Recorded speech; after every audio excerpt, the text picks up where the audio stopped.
Hey everyone, thanks for tuning in to Near Disney. It's the Wednesday show where us panel of local real estate experts and Disney enthusiasts get together to have a chat about all things that are going on within a 25-mile radius of Cinderella's castle. But before we get into it, let's cue the theme song.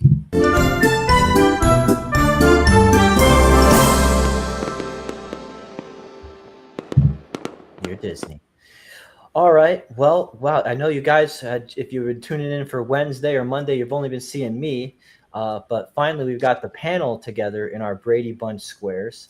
And so we're happy to welcome back some of our awesome co hosts on the show. So I'll just get me introduced real quick. I'm Elijah Lewis. They call me the Prince of Real Estate here on Near Disney. And of course, with Florida in Motion Realty. And I'll throw it over to the square next to me. I'm Sue Koptieff, also with Florida in Motion Realty, and they call me Aurora. I'm Sleeping Beauty, and down below me is... Hey everyone, I'm Virginia Carlson, also with Florida in Motion Realty and Near Disney, and I'm called Cinderella here on the Dream Team. We're happy to have you tonight. Well, happy to have you back. I mean, it's just me all by myself for too long. It's lonely at the top. It's lonely at the top. Yeah. Well, yeah, no, it's been a great, productive week. We've been dealing with people who called in, who watched the show, and who, we've been having the opportunity to work with real viewers this season. And yeah, we keep our phone numbers up in real time. If any one of us, resonates with you, always free to get in touch with us and say hi in the chat while we're live. This show's all about viewer engagement, so feel free to let us know where you're watching from. And if you have any questions about just really anything, we're just going to naturally cover the topics that we prepared in the meantime. But hey, always happy to have you jump in and say hello. So I'm going to maybe get things over to our first topic here. So, Sue, what's going on with Disney here? What is going on with Disney? Well, what's going on with me right at this moment is I have to lean over and pick up my glasses. Otherwise, I can't tell you anything. Oh, okay. I didn't want to disappear out of the screen and have people think I fell out of my chair. This is the an article I found. It's always fun to eat yourself, drink yourself around the World Showcase at Epcot. And right now, as most people know, there is the Garden Festival, the Flower and Garden Festival going on right now. And so I just was strolling through this really cute article about these two that just kind of went and tried to figure out what the best pairings were. And what I really ended up gathering from them is there's a little list. If you go just a little bit below that little booklet there, it talks about how to complete your grays at Epcot. And below there, it has the list of these garden grays menu items. And these were some favorites of theirs. Poke Bowl at Nectar Host, hosted by Advent Health. The Coconut Panna Cotta at Nectar, also by Advent Health. Grilled street corn on the cob, that's always a big one you see people walking around carrying. It's great to walk around with that because it's an easy thing to hold and to eat while you're on the move. We have lumpia and lemon tart at the Citrus Blossom. Coconut chocolate flan. Oh my gosh, that sounds really good. That's at La Isla Fresca. Seasonal fruit parfait and refreshment hosted by Coca-Cola. And the potato pancakes at the Bauer Market, Farmers Market. So there is so much more at Epcot to eat. You could probably go there every day for, I don't know how long, you guys, 10 days and eat breakfast, lunch, and dinner and still have things left that you haven't tried. Sure. So there's so much to do right now. The weather has just been amazing.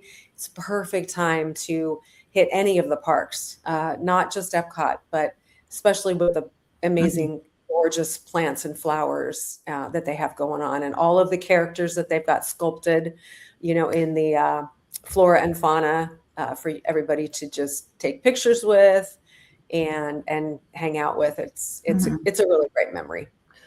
Street corn is such a There it weakness is. of mine. There it is. I very much like it. This is driving me There's crazy. that flan. Mm. Everything looks great. I know the Dole Whip is always good, whether it's pineapple or mango, or it's always amazing. Nice. Oh yeah, there it is. Okay, Yeah. well yeah, thanks for giving us the scoop on that, Sue. The lowdown on the food. Low down on the food.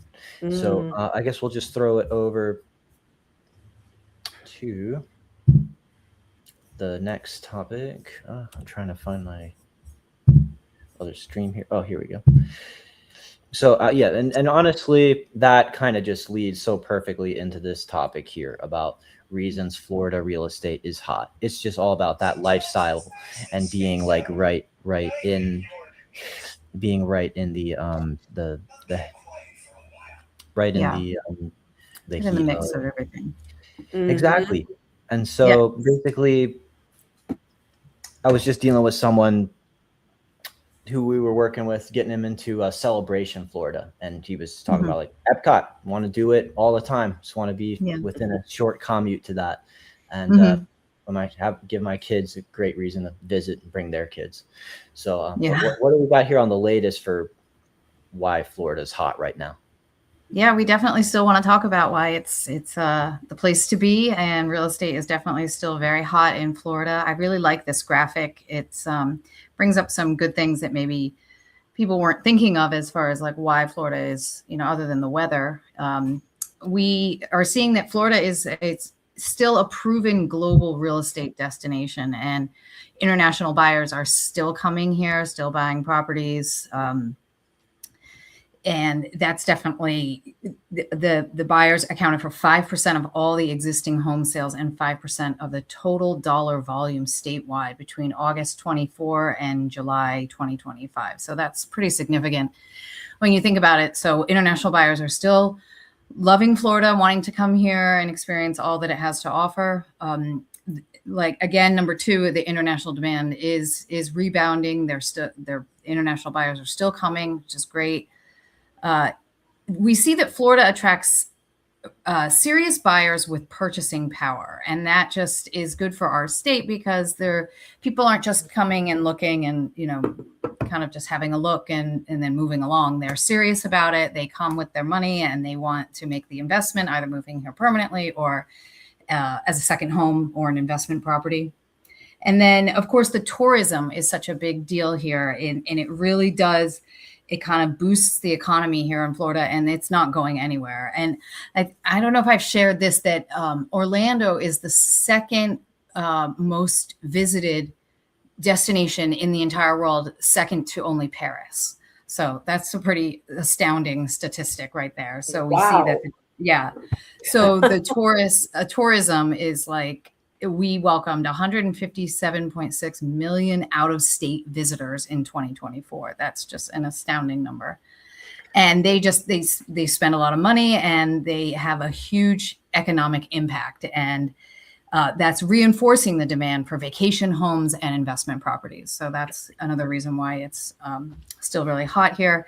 And number 5, tourism just helps keep Florida financially strong without burdening the homeowners. I thought this was really interesting, that without tourism, each Florida household would need to pay an additional $1,730 per year to maintain the current public services that we have in the state. So we do love those tourism dollars, and it just benefits everyone. So it's a good graphic to kind of understand why Florida is still super hot. Absolutely. Anyway, thought it was interesting. Very interesting. In fact, so did our viewer here. We got a comment here from Nelson Ocasio saying, wow, did not know that. So yeah, that's some great information that you're sharing about our state here. And pardon our extra visitor who has shown up to say hello. Hello, Fury. I have no power over that. Wow, we know who runs your household. Exactly.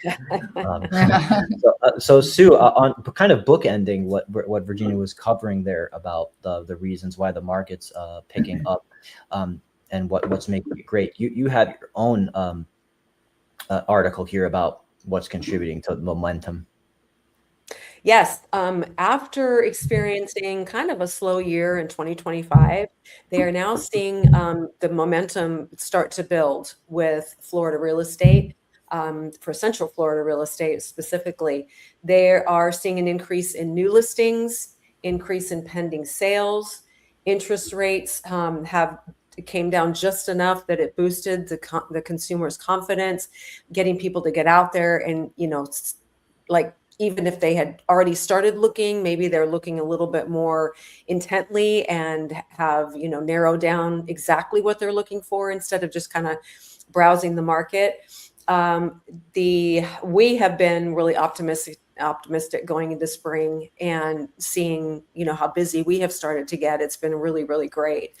So, they tell this little story about a gentleman and his wife and 3 kids, and how they had started looking for a home, but after all of this, started coming together, as far as just, everything has something to do with it.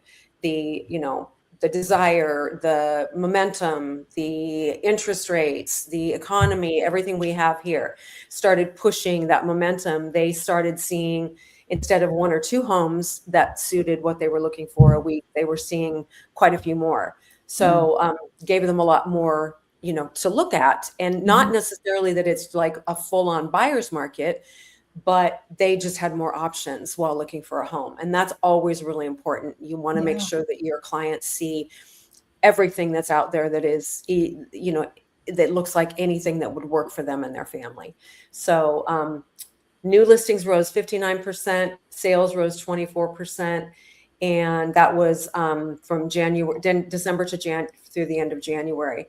And so again, with hoping that the rates will come down even a little bit more and encourage people into that home ownership that is so well deserved for hardworking people. And we want to see you, achieve that dream for you and your family. Yeah. Absolutely. Great. It's our specialty. And I did want to, even from the other side of the spectrum, we want to help the buyers and the sellers, even though sometimes it can come off like a zero-sum game, where it's like a seller's good news is buyer's bad news and vice versa. But we also want to just, let people know that we invite you to list your home with us as well, where we can, give you the best input that we can about how to maximize output with that. So this article from like the list reports had some spring selling tips, and actually, like as you were saying just then, Sue, we have seen some market activity. Typically in the spring, things do get pretty busy for us. Even when I was just doing the microcosm of Celebration Florida market update on Monday night, like we do, we focus on the town built by Disney on this show for Monday. It was like the most things that happened was pending sales. There was like a few new actives on the market, a few that actually sold and got to closing, but then there was like 10 that were pending. So things are going under contract this week, which shows that buyers are looking, and especially even in the luxury market, we were seeing that in that area. So now is a pretty good time to list, and we can go over the data with you as well and prepare like a market analysis and kind of just go over the strengths of your home and your neighborhood. But specifically for the spring, freshen up your curb appeal.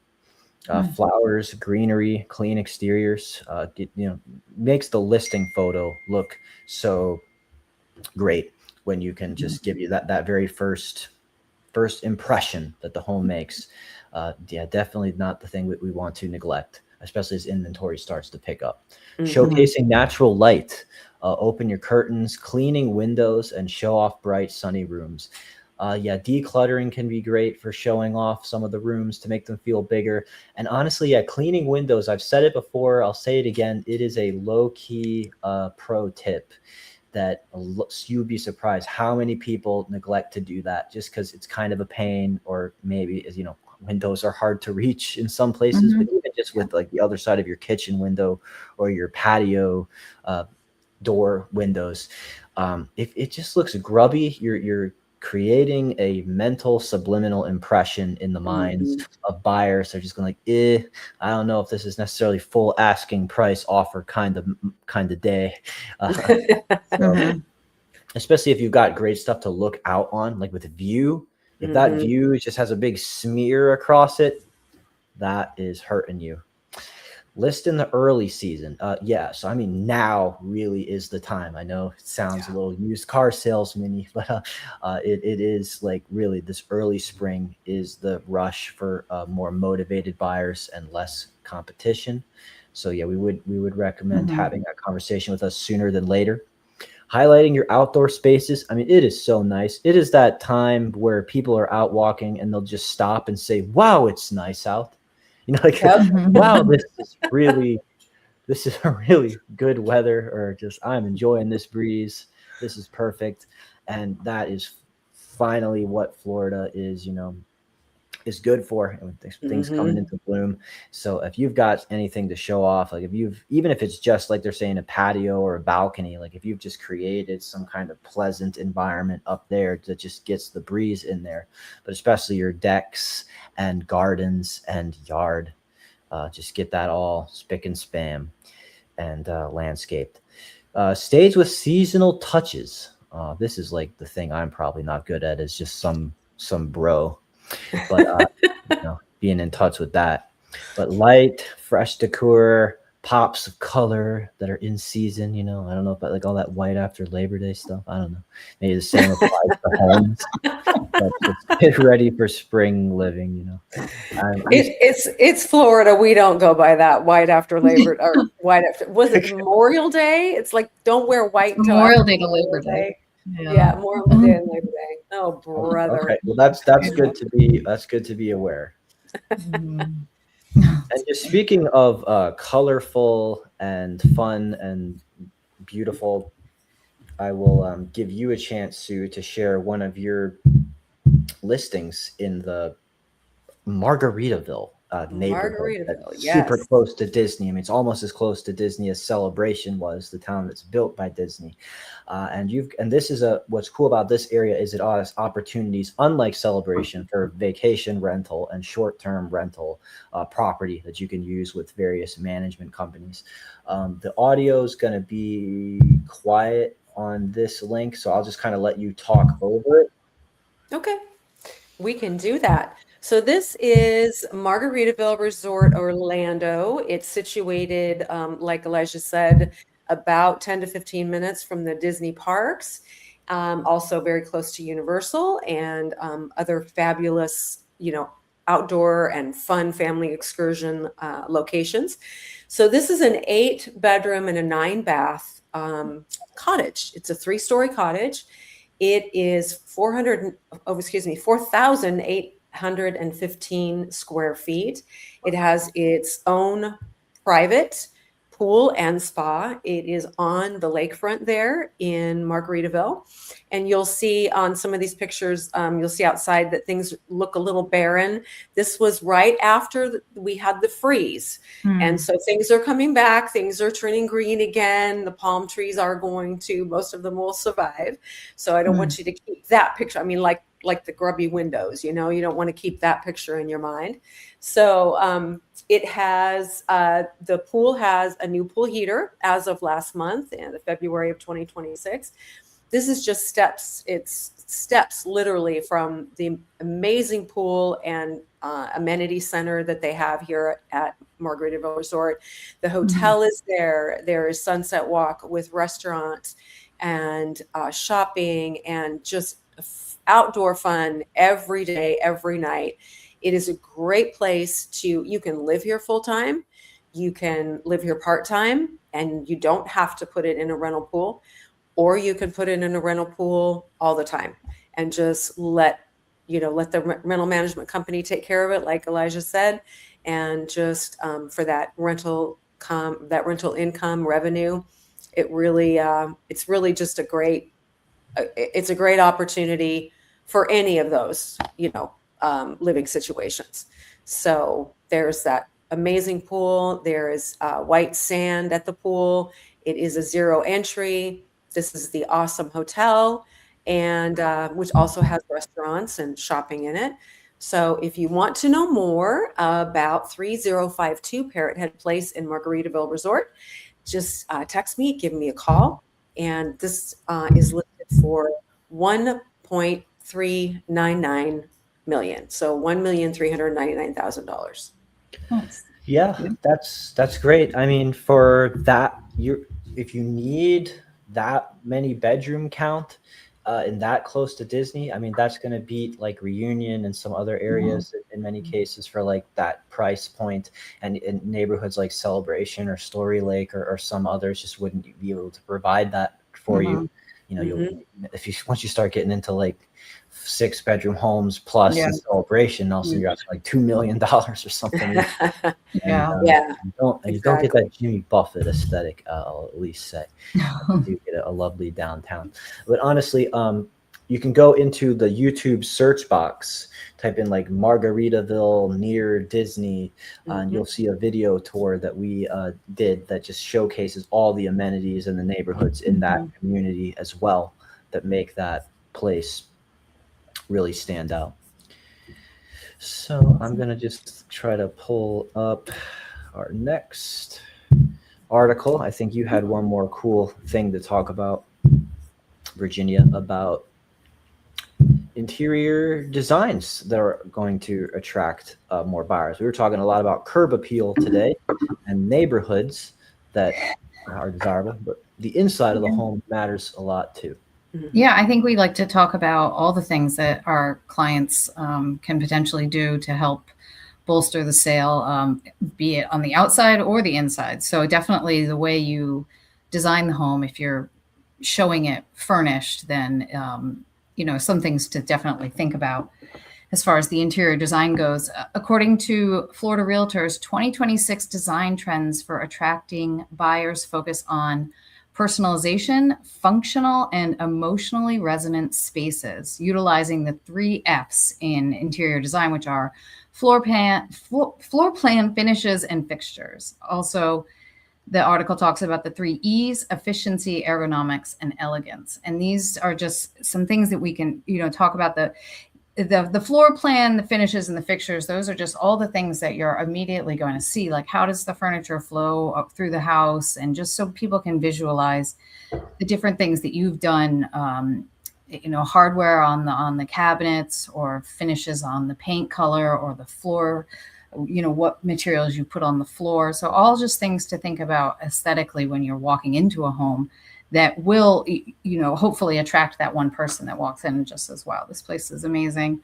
The trends these days are emphasizing warm, vibrant colors, blended styles, and intentional updates to create kind of like a sanctuary environment without needing total renovations. So if you can do little things like paint touch-ups, or, just making, like I said, making sure that furniture flows and it just has a really nice feel to it when you come inside. Things to think about for interior design. I think it's important, definitely when you're showing a home. Awesome. Well, that's a great article. Just good to reference for just if you want to stay on top of the trends. They can and they will change. Like even just since I started doing this, silver hardware turned into gold hardware. Yeah. And I mean, just true. It changes. Starting to see more color come back in, and I mean, it used to be all white kitchens, and now it's like, don't do that. Like people want color on the cabinets and stuff. Too clinical. Yeah. So it does. The trends. Obviously, you can kind of forecast where trends are going by looking back at history, because as we all know, with like clothing and everything, like things come back. Yes, they do. So it's I think looking at the history of trends is also beneficial to kind of seeing what things are doing and where they're going. Well, and we also had black hardware come in somewhere in between the chrome and the gold, and now that's still, there's still a lot of that being installed in new homes, or people updating with it. So that's one of the things. Like when I bought my house, and that was back in 2020, I changed all of the doorknobs in the house to black, and like the staircase railing, and it just made it look more modern.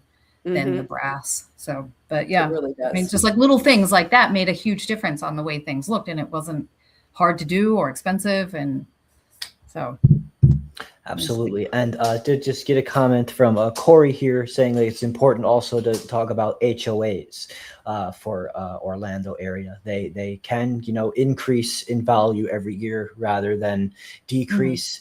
And, actually, but my condo fee did go down this year, 2026.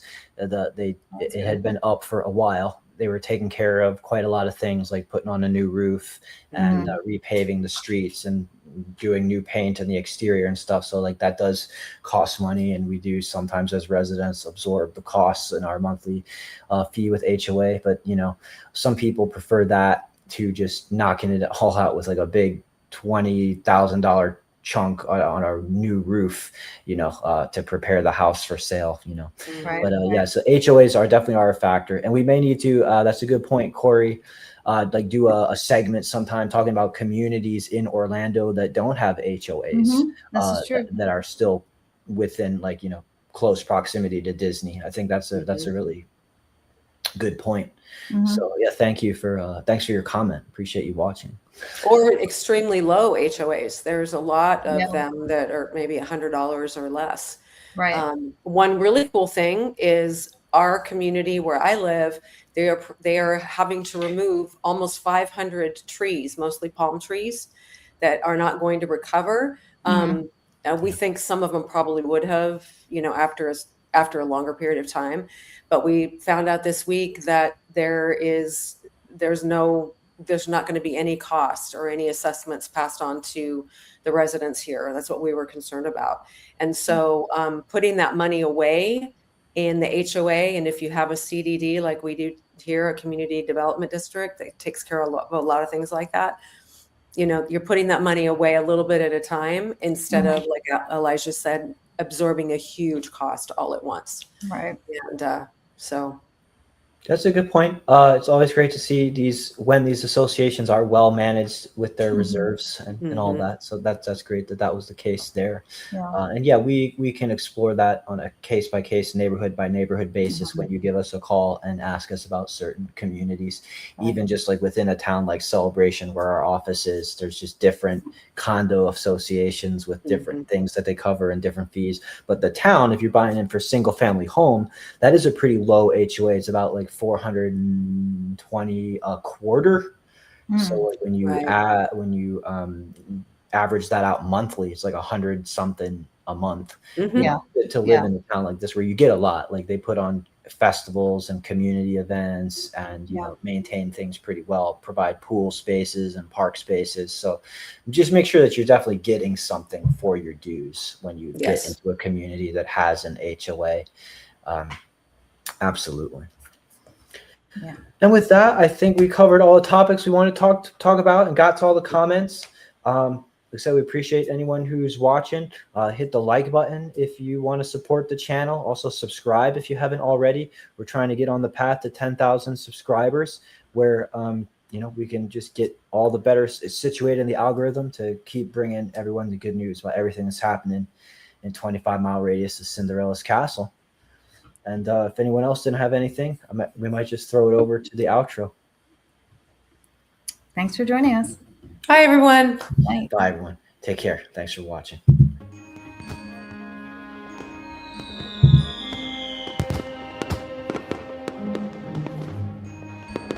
Make sure that you subscribe and like so that we can continue to give you up-to-date information on all things that are going around the 25-mile radius of Cinderella's castle, because this is truly a magical place to live.